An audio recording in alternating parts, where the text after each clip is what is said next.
สบายดีนักศึกษาทุกๆคนเนาะมื้อนี้อาจารย์จะมาแนะนำวิธีการออกแบบโลโก้ด้วยการใช้เว็บแอปพลิเคชันที่ชื่อว่า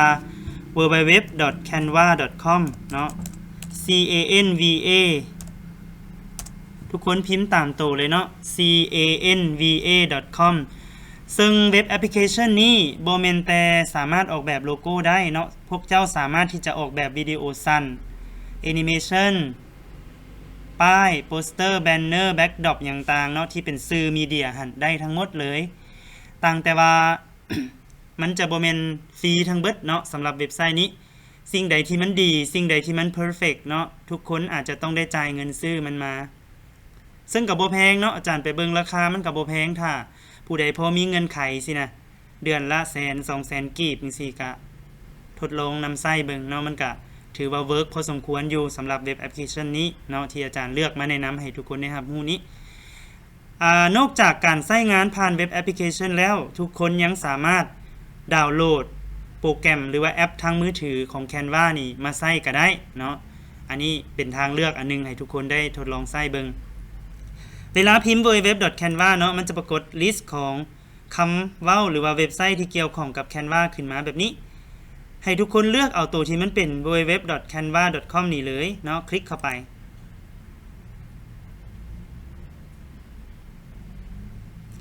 ทุกคนยังอยู่กับอาจารย์บอ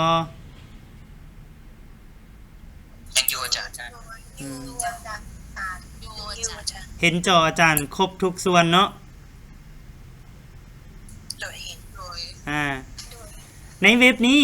มันจะมีหลายเมนูเนาะหลายกว่า10เมนูพุ่นแหละอันที่จริงก็คือ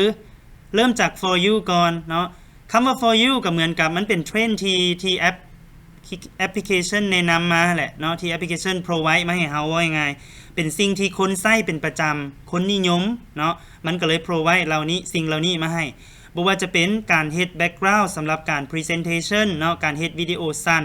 เฮ็ด animation สำหรับไปประกอบใน PowerPoint นะเนาะอาจารย์หวังว่าหลังจากที่อาจารย์สอนมื้อนี้น่ะเวลาพวกเจ้านำเสนอ PowerPoint นะ PowerPoint ของพวกเจ้าต้องดีขึ้นเนาะมีความน่าสนใจขึ้นมีความดึงดูดผู้เบิงผู้ชมหันหลายขึ้นเนาะอันนี้ฝากความหวังตั้งความหวังไว้เวลาเฮ็ดบทจบบ่เวลาเฮ็ด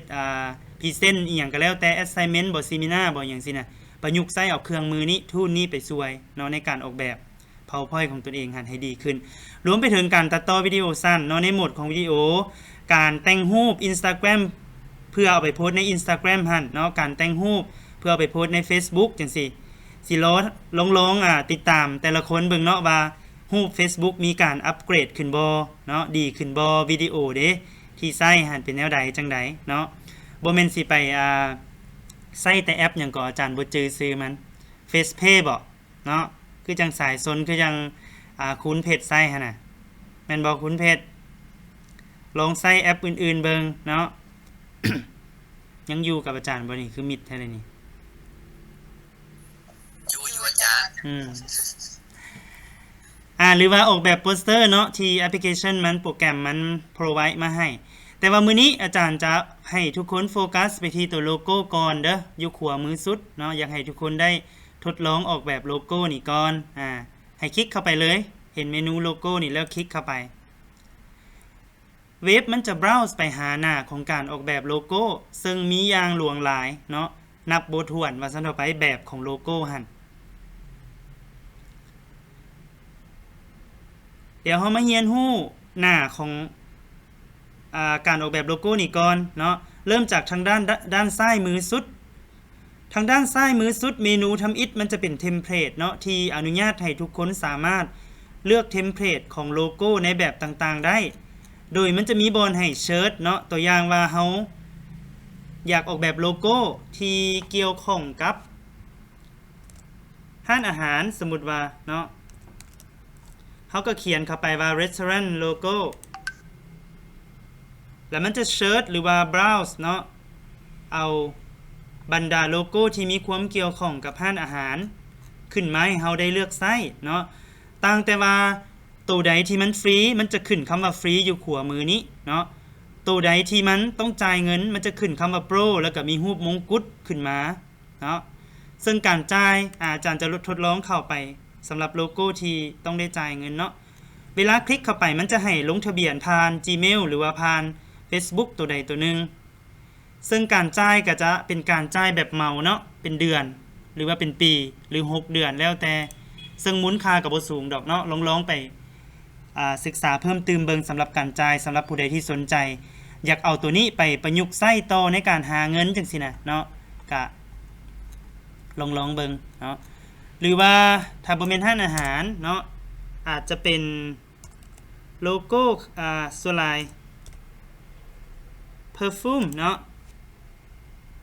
ขายน้ำหอมจังซี่นะ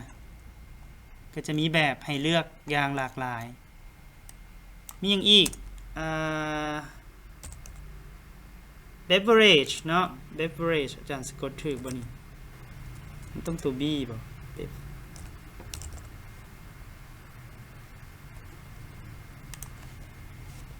เกี่ยวกับเครื่องดื่มเนาะกับเกี่ยวข้องกับอาหารการกินคือเก่ามีอย่างอีกโลโก้car wash ห้านล้างรถจังซี่นะเนาะเหมือนกับตัวเทมเพลตนี่มันเฮ็ดให้เฮาเกิดไอเดียเด้อทุกคนเกิดแรงบันดาลใจเกิดความคิดสร้างสรรค์เนาะเพราะว่าอยู่ๆเฮามือใหม่เฮาสิไปออกแบบเลยนี่มันก็ยากเนาะถ้าเฮามีแบบตัวอย่างจังซี่นะเฮาสามารถที่จะเอิ้นมันออกมาทำการตกแต่งใหม่เนาะเปลี่ยนสีพื้นคลิกใส่มันซื่อๆเด้อแล้วก็มันจะมีดีเทลอยู่ในนี่เนาะด้านเทิงนี้เป็นตัวแต่งเติมมาซั่นออกไปอยากเฮ็ดให้มันเป็นแอนิเมชันบ่อยากเปลี่ยนสีพื้นมันบ่จากสีเหลืองเป็นสีอื่นสินะทุกคนก็สามารถเฮ็ดได้เลยอยากเขียนตัวหนังสือใหม่ก็ดับเบิลคลิกเข้าไปเนาะเขียนตัวใหม่หรือว่าอยากเพิ่มตัวหนังสือเพิ่มรูปภาพเข้ามา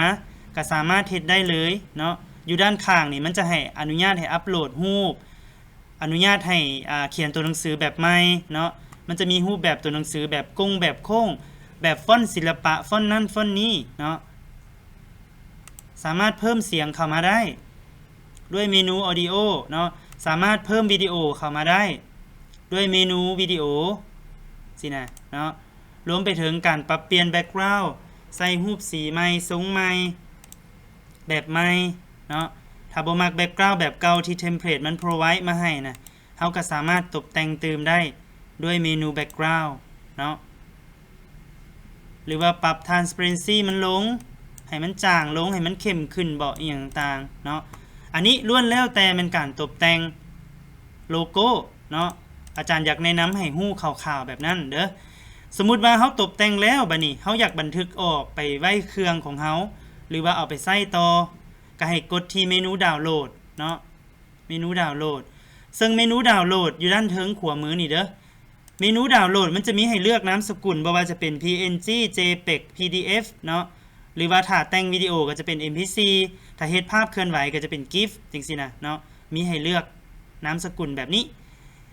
หลายคนอาจจะถามว่าอาจารย์มันคือมีนามสกุลหน่อยแท้ถ้าเทียบใส่ Photoshop หรือ AI เนาะก็คือที่บอกว่ามันเป็นเว็บแอปเนาะขีดจำกัดมันก็ยังมีอยู่และที่สำคัญก็คือเฮาใช้ฟรีเนาะคือตัวนี้นี่มันมีมงกุฎเห็นบ่เฮาบ่สามารถเซฟได้นี่ SVG นี่นะเนาะ Sharp Vector Graphic นี่นะ Sharp Vector Graphic ก็คือเป็นรูปภาพที่มีความละเอียดเด้อทุกคนเนาะมีความละเอียดคมว่าซั่นเถาไป Sharp เป็นคมเนาะ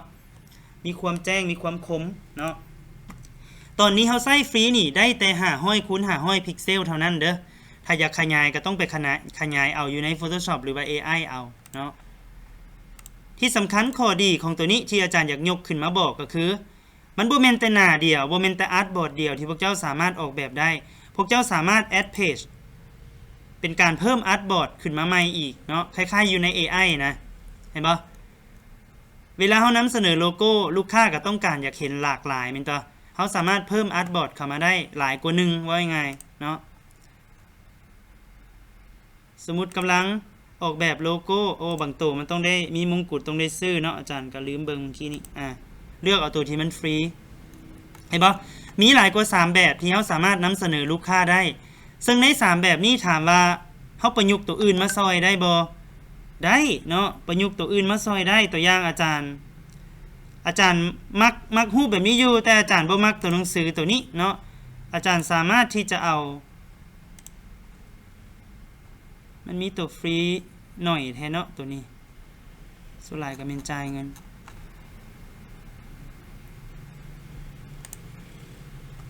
คือคอนเซปต์ก็คือสามารถก๊อปเอาส่วนนี้ไปใส่ส่วนอื่นได้เนาะก๊อปเอาส่วนที่เฮามักหั้นนะผสมประสานไปใส่โลโก้อื่นได้เนาะตกแต่งเพิ่มเติมได้ โดยที่เฮาบ่ต้องเสียเวลามาแต้มใหม่มาสร้างใหม่แบบนี้นะเนาะอาจารย์อยากให้ทุกคนเกิดไอเดียและก็แนวความคิดเริ่มต้นแบบนั้นบ่แม่นมาสิใส่ของเขาเจ้าแบบ 100% เลยเนาะอาจารย์ต้องการอยากให้ทุกคนหั่นผสมประสานจากหลายๆโลโก้ที่มีอยู่นี่เข้ามารวมเป็นอันนึงอันเดียวกัน หรือว่าอาจจะแต่งรูปอยู่เครื่องเฮาพุ่นโดยใช้ Photoshop หรือ AI แล้วก็อัปโหลดเข้ามาจังซี่นะเนาะอันนั้นแม่นสิ่งที่อาจารย์อยากให้ทุกคนได้ไปทดลองเฮ็ดเนาะหลังจากจบมื้อนี้อาจารย์จะมีเวียกบ้านให้ทุกคนได้ออกแบบโลโก้เป็นของตนเองก็คือทุกคนจะต้องมีผลิตภัณฑ์มีสินค้าหรือการบริการเป็นของตนเองคิดไว้ในใจเนาะเลือกโทนสีเลือกรูปแบบตัวหนังสือเลือกรูปแบบของโลโก้เลือกรูปแบบของรูปภาพที่จะเอามาประกอบในโลโก้หั่นให้ได้เป็นแบบมีเอกลักษณ์ของไผของลาวเนาะอันนี้แมนโจทย์สำหรับบทที่3ว่าด้วยเรื่องของการออกแบบโลโก้มีสำนี้เนาะสำหรับบทที่3ขอบใจทุกคนสำหรับการติดตามรับชมรับฟังเนาะพบกันใหม่ในหัวข้อต่อไปก็คือเป็นการออกแบบน้ำบัตรหรือการออกแบบโปสเตอร์หรือแบนเนอร์หรือแบ็คดรอปต่างๆเนาะ